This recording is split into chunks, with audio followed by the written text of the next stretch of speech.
नमस्कार, मैं हूं आनंद शर्मा और आप देख रहे हैं इंडिया आप तक समाचार। देश भर में हलचल है ऑपरेशन टाइगर को लेकर। ऑपरेशन टाइगर शिवसेना उद्धव बाला साहब ठाकरे दल के लिए कितना घातक है, ये सभी को समझ में आ रहा है। फिलहाल के समय में ये क्लियर नहीं हो पा रहा है कि क्या ऑपरेशन टाइगर सफल हो चुका है। जैसे असमंजस हैं, उस भावना को लेते हुए हम लोग पाचोरा के विधायक किशोर अप्पा पाटिल के पास पहुंचे हैं और हम इनसे ये जानना चाहेंगे, जितना कॉन्फिडेंस इनके पास है, जिस हिसाब से क्या ऑपरेशन टाइगर वाकई में सफल हो चुका है। अप्पा, सभी तरफ असमंजस है, मीडिया में भी अभी तक ये चीज़ें क्लियर नहीं हो पाई है कि ऑपरेशन टाइगर यानी उद्धव बाला साहब ठाकरे दल को समाप्त करने की जो आप लोगों का मतलब शिवसेना शिंदे गुट का प्रयास था, क्या वो सफल हो चुका है? 100% सफल हो चुका है। 2 दिन से ये टाइगर मिशन चल रहा है और वो मिशन 100% सक्सेस हुआ है। जो ये महाराष्ट्र के उबाठा गढ़ के जो 9 खासदार थे, 9 में से 6 खासदार ये दिल्ली में आ गए हैं, जा पहुँचे हैं। उनका गढ़ स्थापन हो गया है, ये मेरा दावा है। अप्पा, आपने बात करते हुए कहा था कि 3-13 हो चुके हैं, क्या उसकी डेफिनेशंस होगी?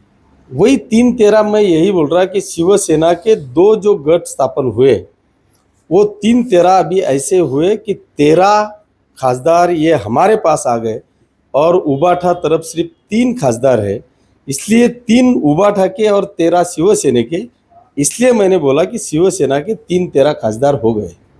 अप्पा, जलगांव में विधान परिषद के चुनाव को लेकर नंद किशोर महाजन के लिए जो आपने आखिरी बॉल में छक्का मारा था कल शाम को, अनिल चौधरी को सीधा सीधा पलटते हुए, उसमें आपके कितने प्रयास थे? नहीं, मेरे प्रयास मतलब अनिल चौधरी और नंदू महाजन साहब ये दोनों भी दोस्त है। मेरा तो पहले दिन से यही प्रयास था कि अगर महायुति डिक्लेयर होती है तो अनिल चौधरी साहब ने खड़ा नहीं रहना चाहिए, लेकिन वो प्रहार के थे और प्रहार के होने के वजह से उन्होंने उम्मीदवारी डाली थी। लेकिन मेरे को कल वो प्रहार के जो नेता हैं जो अभी शिवसेना में आए, वो शिवसेना के आमदार है, उनका मेरे को कल नहीं परसों मेरे को फ़ोन आया था, लेकिन मैं मुंबई में था। उन्होंने बोला था कि मेरे को इधर अमरावती में काम है। मैंने उनको फ़ोन भी किया है, वो रुकने के लिए तैयार है। आप जरा जाके उनको रुकाओ ताकि पूरे महाराष्ट्र में अपनी शिवसेना भाजपा की महायुति विधान परिषद में है, कहीं पे ठिनगी ना गिरे कि भाई इसकी वजह से ये हुआ, इसलिए आप जाके उनको रुका लो।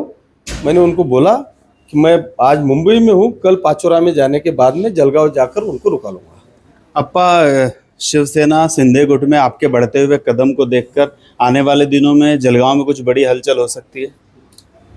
जलगांव में हलचल अभी वो मैं नहीं बता सकता, लेकिन ये बात पक्की है कि शिवसेना के जो मुख्य नेता हैं एकनाथ शिंदे साहब, उन्होंने बोला है कि 2.5 साल के बाद में ये महाराष्ट्र के जो मंत्रिमंडल है उसमें फिर से विस्तार होगा, चेंजेस हो गए, ये बताया है। अभी तो वो न्योता है, खाने के बाद में समझेगा कि पेट भरा कि नहीं। अप्पा, एक आखिरी सवाल। संजय राउत जो है उन्होंने मीडिया के सामने माइक पे कैमरे पे गाली गलौज किया, साथ ही साथ संजय सावंत जो हैं उनके अरविंद सावंत, उन्होंने भी पत्रकारों के साथ अभद्रता की है, गलत शब्दों का प्रयोग किया, क्या कहना चाहेंगे इसमें? नहीं, ये बात सही है कि उनकी वो शोले के जो असरानी है उनकी जैसी परिस्थिति उन्होंने खुद के ऊपर लाई है। जैसा असरानी शोले में कहते हैं कि आधे इधर जाओ आधे उधर जाओ और बाकी मेरे साथ आओ, जब पलट के देखते हैं तो कोई दिखता नहीं। वैसी हालत अरविंद सावंत हो या संजय राउत हो, इनकी हालत हुई है। क्योंकि ऊपर उद्धव साहब के तरफ बड़ी बड़ी बातें करना और जब नीचे ऐसे सुरुंग लगते हैं, जैसा शोले में लगा था वैसा सुरुंग अभी उबाठा गढ़ में लग गया है और अभी पलट के देख रहे हैं तो कोई दिख रहा नहीं, इसलिए वो अभी गाली गलौज पे आ गए हैं। लेकिन संजय राउत का डेली सवेरे 10 बजे मीडिया के सामने आना, ये महाराष्ट्र के पूरे पॉलिटिक्स को या जनता को अत्थर बित्थर करना, ये लोग अभी समझ चुके हैं। इसलिए संजय राउत ने क्या बोला उनके तरफ अभी कोई ध्यान देने के लिए तैयार नहीं है। Thank you sir.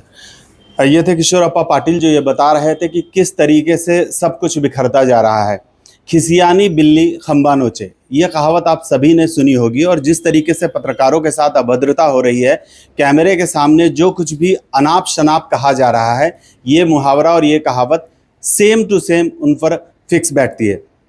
जैसा कि किशोरप्पा पाटिल ने बताया कि ऑलरेडी मिशन जो टाइगर था वो पूरा हो चुका है और स्थापना दिन के अवसर पर ये सारी चीज़ें और ज़्यादा क्लियर हो जाए। हे गाइस, ताज़ा खबरों के लिए लाल बटन दबाकर सब्सक्राइब करें और तुरंत खबर पाने के लिए घंटी के बटन को दबाएं।